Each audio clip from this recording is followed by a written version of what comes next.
Mnogi se posljednjih dana bore sa oboljenjima na biljkama, ali najviše na paradajzu i krompiru. Neki su se već toliko razočarali pa su u potpunosti odustali od krompira i u neizvjesnosti čekaju vađenje gomolja iz zemlje. Mnogi očajno traže pomoć i rješenje kako da spase ono što je preostalo. Nažalost, većina se okreće hemijskim preparatima i vjerovatno ih koriste na nepravilan način, što će također ostaviti posljedice. Važno je znati kako i kada se koriste takvi preparati kako ne bi bilo štetno za biljke, a ni za naše zdravlje. Svi koji redovito prate naše videe mogli su vidjeti kako smo posadili krompir. Pokazali smo kako mi pripremamo tlo, ali i obogaćujemo ga hranjivom da bi prinosi bili bolji. Ove godine smo se služili štil motornom kopačicom i za obradu tla, ali odlično nam se pokazala i kod zagrtanja krompira nakon nicanja. Vremenski uslovi ovog proljeća su bili takvi da su se na biljkama kod većine uzgajivača krompira pojavila različita gljivična oboljenja. Ona su se manifestirala na listovima i stabljici biljke krompira. To je rezultiralo propadanjem tih listova, a nažalost i cijelih stabljika. Mi smo nakon što je krompir niknuo uradili tretman protiv bolesti, što je jako bitan korak u uzgoju krompira. Pored bolesti, krompir je pretrpio veliku štetu zbog mraza, pa je prihrana bila jako bitna. Vrlo je bitno sačuvati stabljike i list na biljkama zdravima da bi se proces stvaranja plodova produžio i na taj način da bi se dobili krupniji gomolji i bolji urod. Mnogo smo govorili o preventivnoj zaštiti biljaka, što je druga najvažnija stvar. Prvo je naravno pravilno uhranjena i jaka biljka.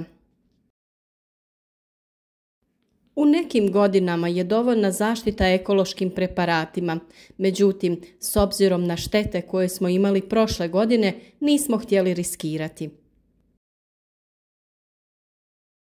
Sada kada je cvjetanje prošlo i biljka svu energiju daje u razvoj plodova, to jest gomolja, jako je bitno uraditi prihranu hranjivima na bazi kalija. Pri sadnji u tlo smo stavili dovoljnu količinu hranjiva koje sadrži kalij, međutim biljke na visokim temperaturama ne mogu uzimati hranjiva iz tla, pa je u takvim situacijama folijarna prihrana najbolje rješenje. Ako krompir nije na vrijeme zaštićen, a velika je površina biljke zahvaćena sa sporama gljivica, važno je reagirati na vrijeme.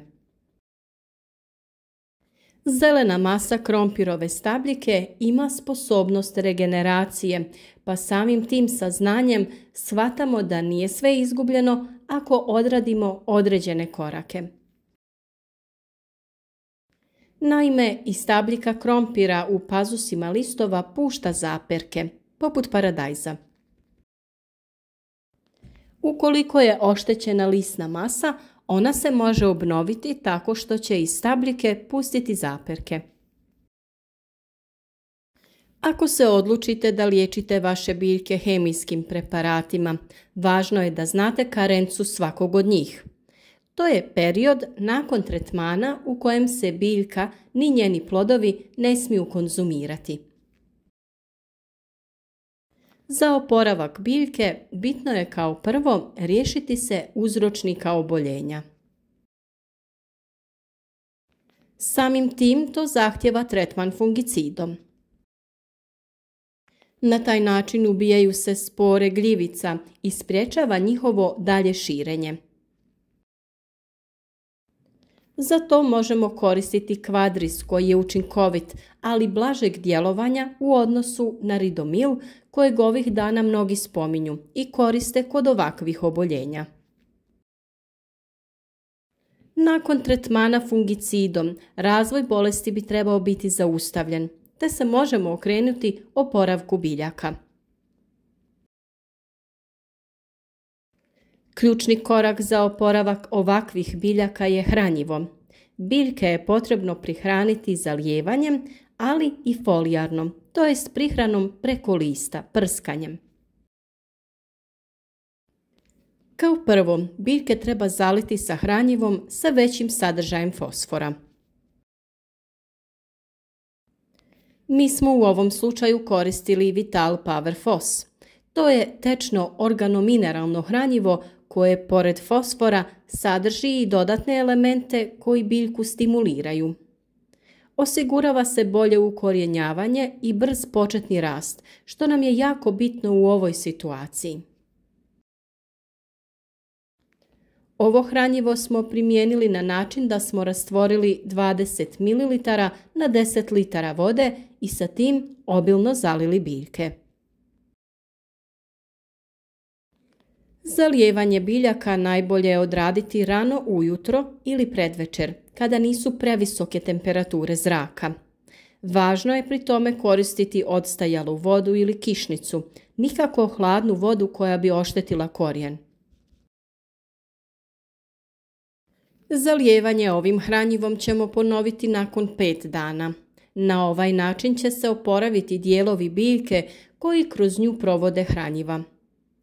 Jako je bitno da je nasad krompira dobro i obilno zaliven, jer će se biljke na taj način puno lakše oporaviti.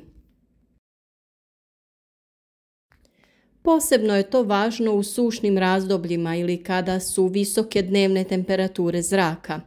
Dovoljna količina vode važna je kod razvoja zelene mase krompira, ali i kod dostizanja krupnih i kvalitetnih gomolja. Pored toga biljku ćemo prihraniti folijarnom, a za tu namjenu, a naročito u ovoj situaciji, koristit ćemo aminokiseline. One su naime vrlo važne kod oporavka biljaka u stresnim situacijama. U ovom slučaju koristimo biostimulator zoberaminol, koji će našim biljkama dati dodatnu energiju i potaknuti ih na novi razvoj. Zoberaminol sadrži korisne aminokiseline te osigurava potrebne makronutrijente za razvoj biljaka i njihovu pravilnu stimulaciju. Na 10 litara vode dodajemo 20 ml ovog tečnog hranjiva. Za još bolji oporavak biljaka odradili smo poseban tretman sa Vital Power Copper. To je jedinstvena i inovativna formulacija na bazi bakra i antioksidanasa prirodnog porijekla koji poboljšavaju apsorpciju i sustavno djelovanje bakra. Koristi se kao izvor bakra u trenucima kada usjev mora pojačati disanje i fotosintezu kako bi se povećao njegov razvoj i kako bi se potaknuli različiti mehanizmi prirodne samoobrane.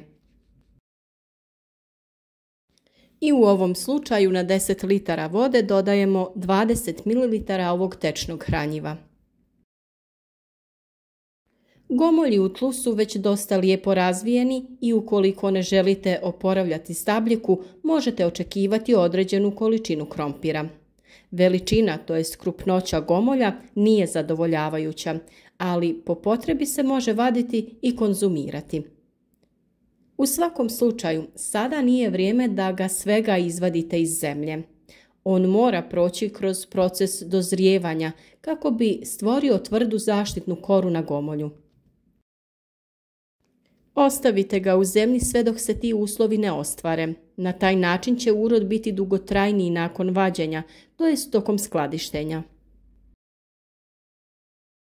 Nakon što odradimo sve ove korake, biljke treba da nastave sa razvojem. Listovi treba da imaju lijepu zelenu boju i dalje se razvijaju. Vjerujemo da se određene biljke mogu još uvijek spasiti, pa ukoliko nije previše loše stanje, svakako probajte na ovaj način da oporavite biljke u vašem vrtu. Ovakvu prihranu možete da koristite kroz cijelu sezonu uzgoja na svim biljkama u vašem vrtu. Pokušajte pronaći ovaj ili slična hranjiva i pomozite vašim biljkama. Mi smo odabrali hranjiva proizvođača Zoberbak. U nekoliko navrata smo pomoću ovih proizvoda oporavili naše biljke. Bilo je to u vrijeme proljetnih mrazeva i niskih temperatura, kao i kod ljetnih vrućina i sušnih perioda. Odlično su se pokazala kod profesionalnog plantažnog uzgoja raznih kultura za ostvarivanje većih i kvalitetnijih prinosa. Ovom prilikom zahvaljujemo se uvozniku ovih proizvoda firmi Berry Project što su nam omogućili korištenje ovih kvalitetnih proizvoda kako bi naša proizvodnja bila uspješna.